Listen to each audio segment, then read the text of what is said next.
Brought to you by Biz Analyst by खाता book. ना computer ना फाइल, अब टैली डेटा ऑन मोबाइल बिज एनालिस्ट के साथ। मुश्किल से 2 हफ्ते हुए हैं जब भारत के विदेश मंत्री एस जयशंकर ने अमेरिका को आईना दिखाया था। बात थी मानवाधिकार की, ह्यूमन राइट्स की। अमेरिकी विदेश मंत्री एंटनी ब्लिंकन ने भारत के दौरे पर कहा था कि यूएस भारत में मानवाधिकारों के हनन में बढ़ोतरी की निगरानी कर रहा है।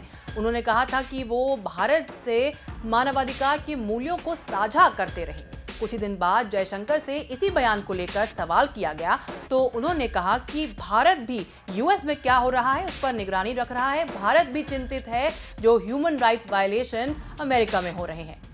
अब इसके ही कुछ दिन बाद अमेरिकी संस्था US commission for international religious freedom यानी यूएससीआईआरएफ ने भारत को धार्मिक स्वतंत्रता के संदर्भ में कंट्री ऑफ कंसर्न यानी विशेष चिंता वाले देश के रूप में नामित करने की सिफारिश की है। सिफारिशें ऑफ कोर्स अमेरिकी सरकार पर बाध्यकारी नहीं है, लेकिन ये रेकमेंड करते हैं पॉलिसीज के लिए यूएस की गवर्नमेंट को।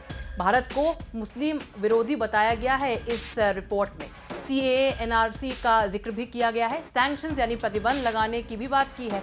और ये पहले बार नहीं है कि जब धार्मिक स्वतंत्रता को लेकर अमेरिका की तरफ से भारत को इस तरह का ज्ञान प्राप्त हुआ हो। अमेरिका शायद अपना दायित्व समझता है कि वो सब देशों को उपदेश दे कि क्या सही है और क्या गलत, बगैर अपने गिरेबान में झांके। इस रिपोर्ट के खिलाफ अमेरिका में आवाजें उठने लगी हैं। प्रतिष्ठित भारतीय अमेरिकियों के समूह ने इसे पक्षपात भरी रिपोर्ट बताया है। रिपोर्ट में केवल कश्मीरी मुसलमानों का हवाला दिया गया है, लेकिन कश्मीरी पंडितों को नजरअंदाज किया गया है। रिपोर्ट में इस बात का भी जिक्र नहीं है कि बांग्लादेश के कई नागरिक जिहादियों से अपनी जान बचाने के लिए भारत जा रहे हैं। वहीं आईएएमसी यानी भारतीय अमेरिकी मुस्लिम परिषद जैसे संगठन ने इसकी सराहना की है। ये वही संगठन है जिसके चीफ के तहत भारत विरोधी दल जमात इस्लामी से जुड़े हैं। ये जमात इस्लामी बैंड ऑर्गेनाइजेशन है। इस रिपोर्ट में राष्ट्रपति जो बाइडेन के प्रशासन को धार्मिक स्वतंत्रता रिलीजियस फ्रीडम के दर्जे के संबंध में भारत, चीन, पाकिस्तान, अफगानिस्तान और 11 बाकी देशों को खास चिंता वाले देशों की सूची में डालने की सिफारिश की गई है। चीन जहां पर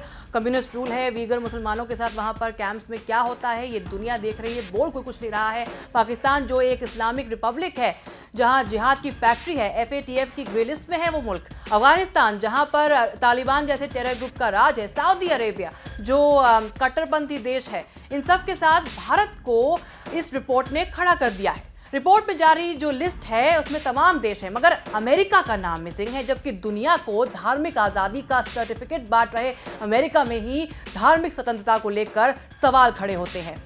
इसी महीने की बात है, न्यूयॉर्क के क्वींस इलाके में सिख समुदाय के 2 लोगों पर हमला किया, उनके साथ लूटपाट की गई। कुछ लोगों ने सड़क पर चलते सिख युवकों को पहले डंडे से पीटा और फिर उनकी पगड़ी उतार दी।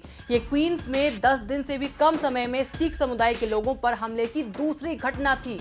Centre for the Study of Hate and Extremism की हेट क्राइम डेटा के संकलन से पता चला है कि New York, San Francisco, Los Angeles और कई बड़े शहरों के साथ एशियाई विरोधी अपराध यानी कि एंटी एशियन हेट क्राइम में पिछले साल की तुलना में 339% की वृद्धि हुई है। 339%।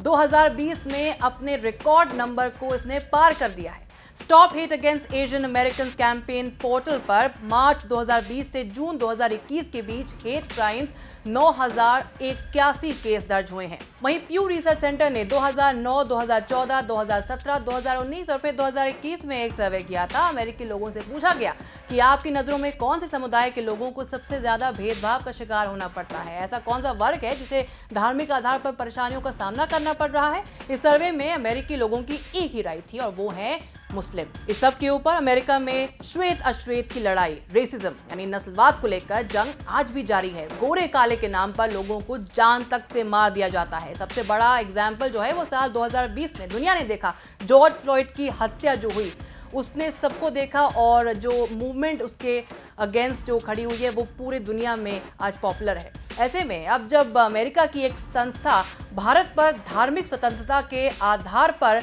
भेदभाव का आरोप लगाती है, जब ये संस्था खुलकर कहती है कि भारत में मुस्लिमों पर हमले होते हैं, वो यहाँ पर असुरक्षित महसूस करते हैं, तो ये ज़रूरी हो जाता है कि खुद अमेरिका में माइनॉरिटीज़ के लिए सुरक्षित वातावरण पैदा करने पर फोकस किया जाए और ना कि दूसरे देशों को उपदेश दिया जाए।